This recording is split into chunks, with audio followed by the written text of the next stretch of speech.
Hey guys, Rita here, Blueberry Hill, February 25th. So, it's cold outside. I don't have product to work on the house. I might actually work a little bit on the doors. I have some trim to do on them, entry doors for the house. But that's about it. The rest is coming. So I have to wait for all the stuff to arrive.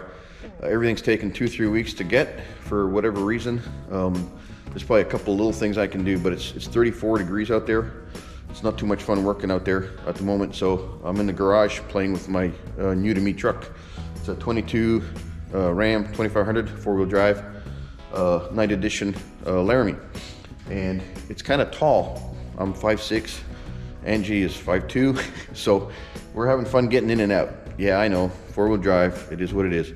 We're gonna drop it about 1.5 inches. It should be fairly easy. We're gonna just do the old school, cut a coil on the front. Shouldn't impact the spring rate too much. I'm not going crazy. And in the rear, this truck has airbags in the back, and all it is adjusting a lever, make it a couple inches shorter. That should be a 5-minute job. We'll find out. Anyway, do the hard part first. Taking the wheel off the truck. Everything's brand new, clean. I've got 600 miles on the truck. All I'm gonna have to do is undo the sway bar, lower mount on the shock, drop the suspension, and the spring will pop out. Of course, it's gonna go in shorter, so there's no big issue there.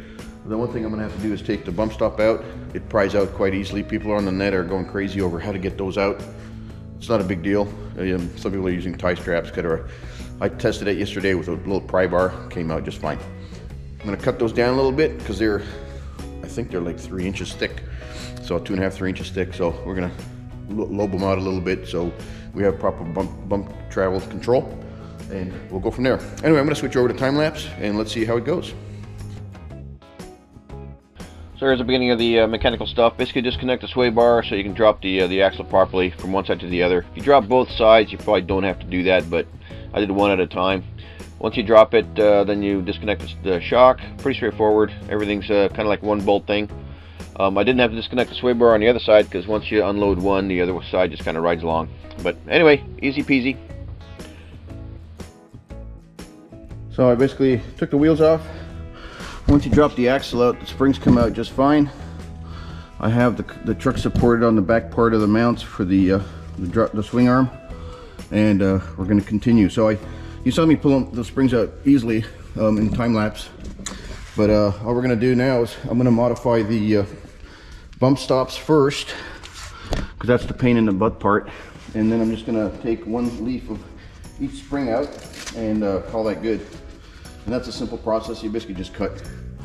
And I doubt I'll have to do it more than once. Usually on all the other vehicles I've done, I've had to cut a few extra coils off just to drop it enough. We'll get what we get out of the one coil, and we'll call it good.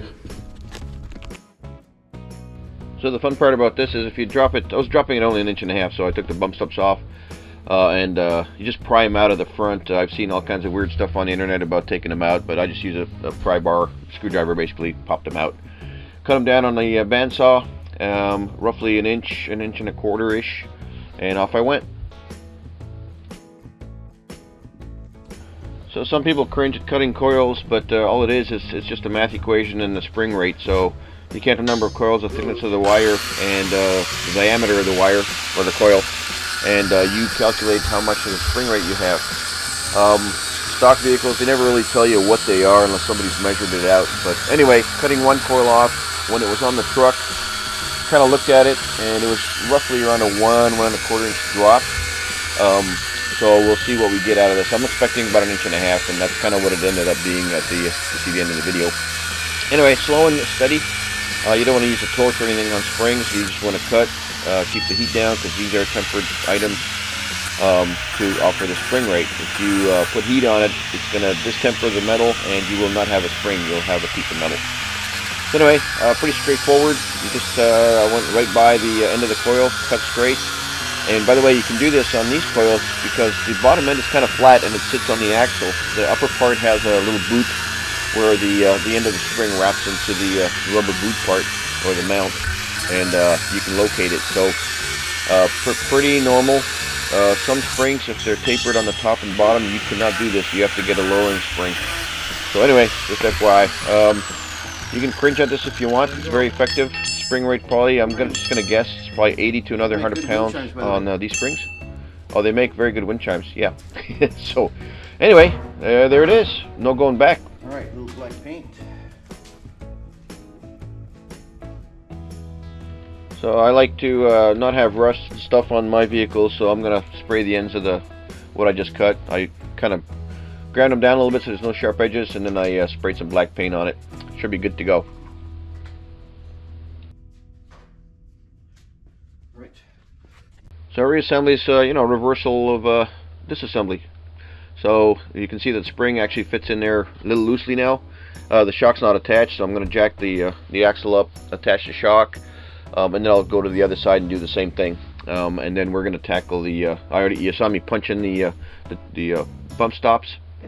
This is the fun part about this is in the spring you have to kind of locate it in the upper boot when you're putting the shock in. So that took up and down on the jack a little bit, so I could actually find a hole on the shock. Not a big deal. Just didn't want it. The shocks are fairly stiff, so it's hard to move them up and down like you could on smaller vehicles. But anyway, what I was saying there is I didn't have to disconnect that sway bar, so you can reduce the amount of work you do. But anyway, put the shock on, put the bolt in, tighten it all up, and now the spring is sitting where it's supposed to be. Now, this stuff's pretty, in all respects, this is pretty easy stuff to do. No more than a couple of bolts. It was kind of funny finding the bump stops kind of like pressed into a holder, if you will. No bolts. You just pry the bump stop out and then hammer it back in. Anyway, here you put they have these little funky lock washer things on the bolts, so they stay put. Pretty straightforward. And now I'm just going to jack it up one side and then put the spring in the other, and we're good to go. So here you see me putting the wheel on. I kind of did that as I went, just for fun. Then I can drop it and go to the other side.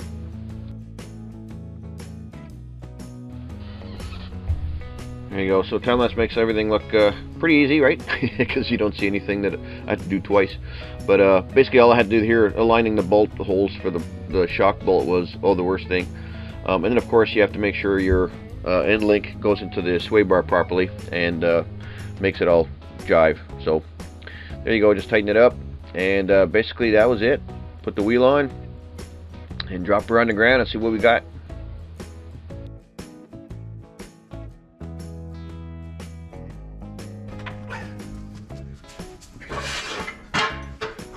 Ooh, here we go.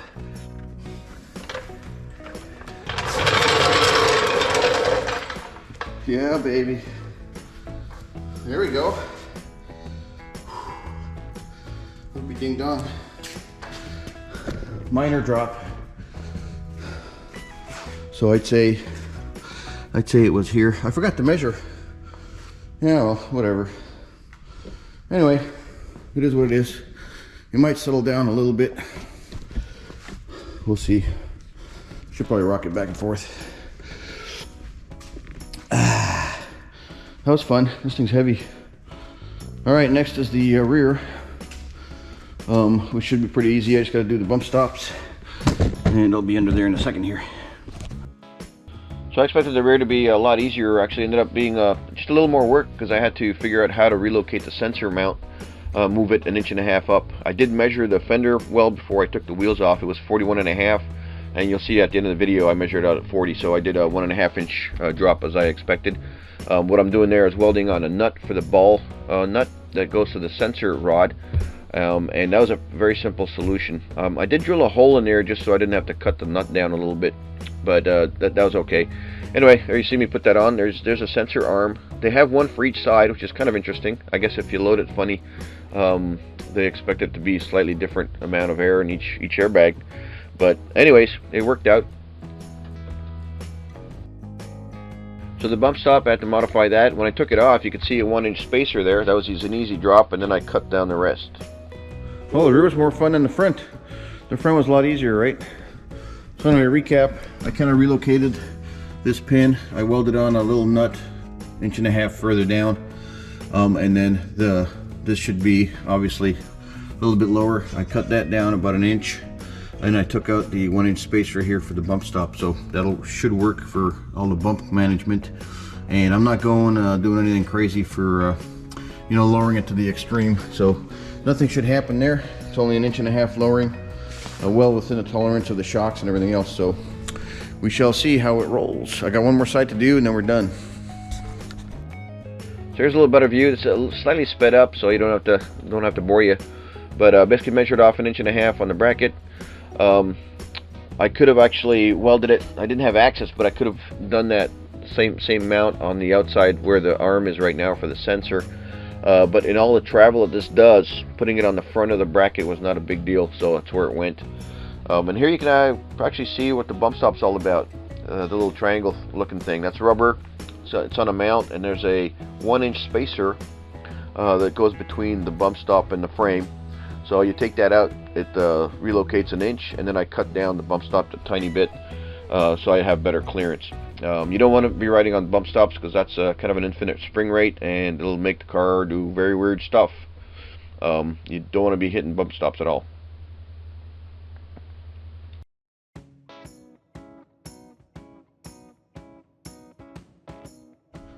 So here you're going to see me welding on the nut to the actual bracket. Once that's done, I paint it, spray a little black paint on it just for fun, and then connect the sensor arm back in place.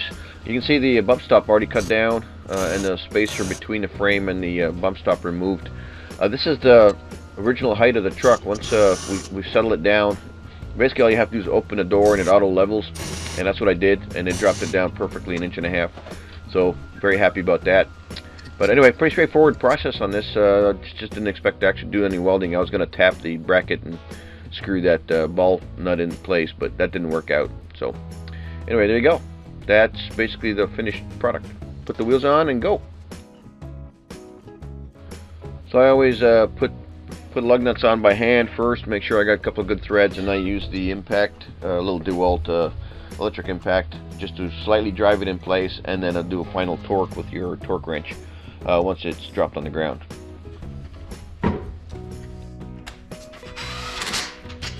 So do the same thing on the other side, put the wheels on, and we're good to go. And then in a few minutes we'll have it drop the truck. All right, that was fun. Not a little bit. So guess what? The truck auto leveled itself as I was expecting it to do, because I relocated. You saw me relocate the brackets. So now the fender well is 40. It was 41.5. So the front's dropped roughly about 1.5 inches as well. I forgot to measure it before I did everything, but there it is. Anyway, as soon as I opened the door, it auto leveled, and we're good to go. You saw me cut the bump stops. That has to be done, or you're gonna. Hi, Whiskey. Oh yeah. So that has to be done so you don't ride on them if you lower it that hard. Thank you. Okay. So anyway, success. I like the look. I can actually see better into the truck. Hopefully y'all agree.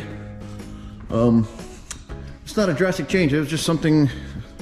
I seem to muck with everything I get, so why not, right? Anyway, you can tell. I mean, I can tell at least. And we're gonna take it for a ride tonight to the in-laws and see how it goes. Right, Whiskey? Right? Did you find it? No, you didn't find nothing.